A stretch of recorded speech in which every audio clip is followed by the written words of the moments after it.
पिछले सूत्र में बताया 18 दोष त्यागना,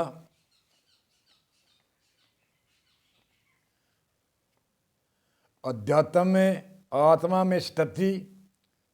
18 नए हो और नित्य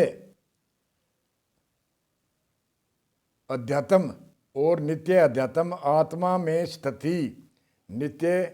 अध्यात्म आत्मा में स्थिति तथा तत्व ज्ञान के अर्थ और तत्व ज्ञान के द्वारा जानने योग्य परमात्मा का नित्य दर्शन हो, वही ज्ञान कहलाता है। तत्व ज्ञान के द्वारा जानने योग्य परमात्मा और नित्य दर्शन हो, वही ज्ञान कहलाता है। आजकल के रामायण कथावाचक की एक समय में बताया है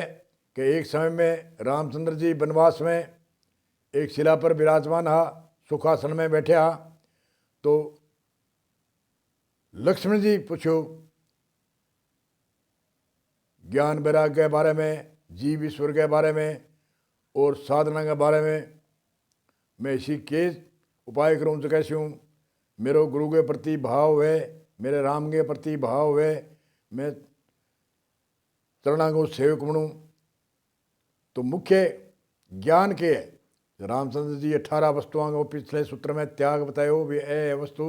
ए जगह अंगो त्याग करनो, और खास ज्ञान बतायो 18 न हो और नित्य परमात्मा आत्मा में स्थिति, नित्य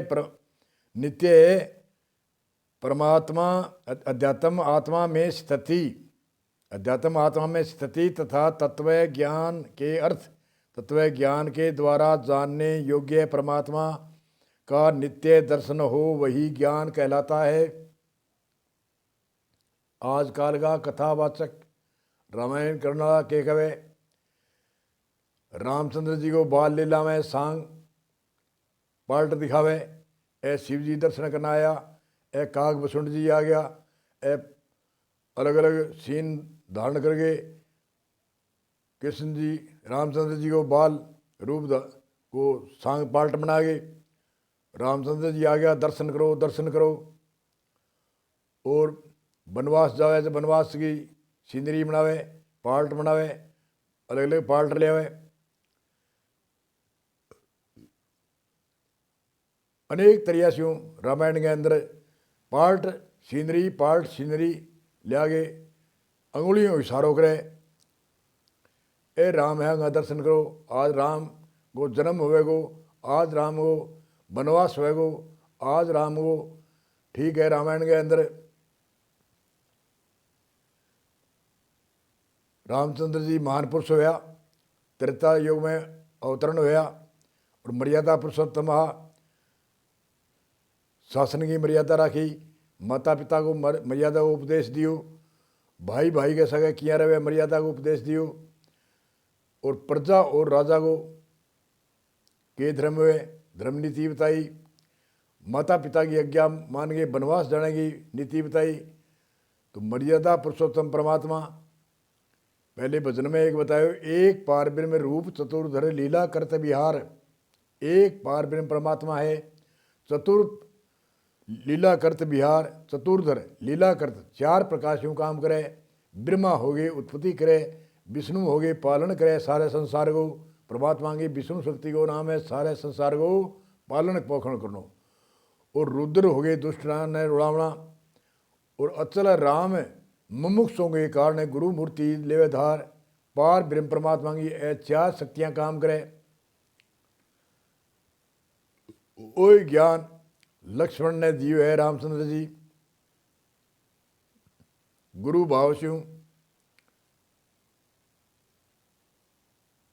और शिष्य भाव रहे हो लक्ष्मण और रामचंद्र जी गुरु भाव के रूप में उपदेश दियो। आई प्रार्थना करी कहो मैं चरणा में, लक्ष्मण जी कहे मैं चरणा में किया रहूँ,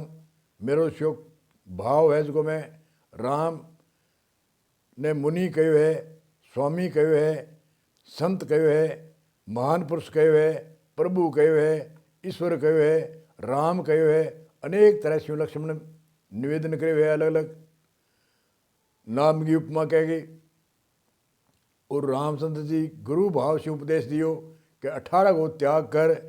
18 को त्याग करके ये 18 न हो और नित्य अध्यात्म आत्म में स्थिति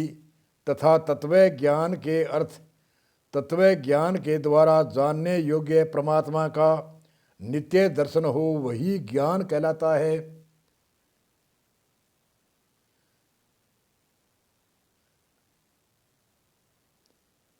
वही ज्ञान कहलाता है।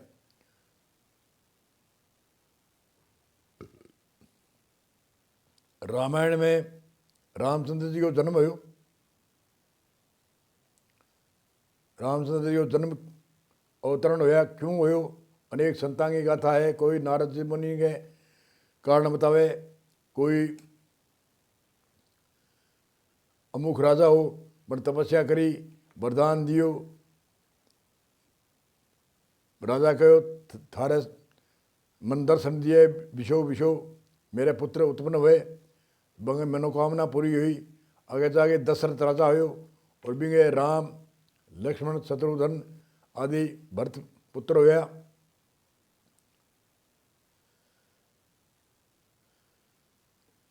तो रामचंद्र जी एक महान शक्ति परमात्मा की प्रकट हुई और महान शक्ति प्रकट हो गई, राक्षसां को वध करो, धर्म की स्थापना करी, मर्यादा की स्थापना करी।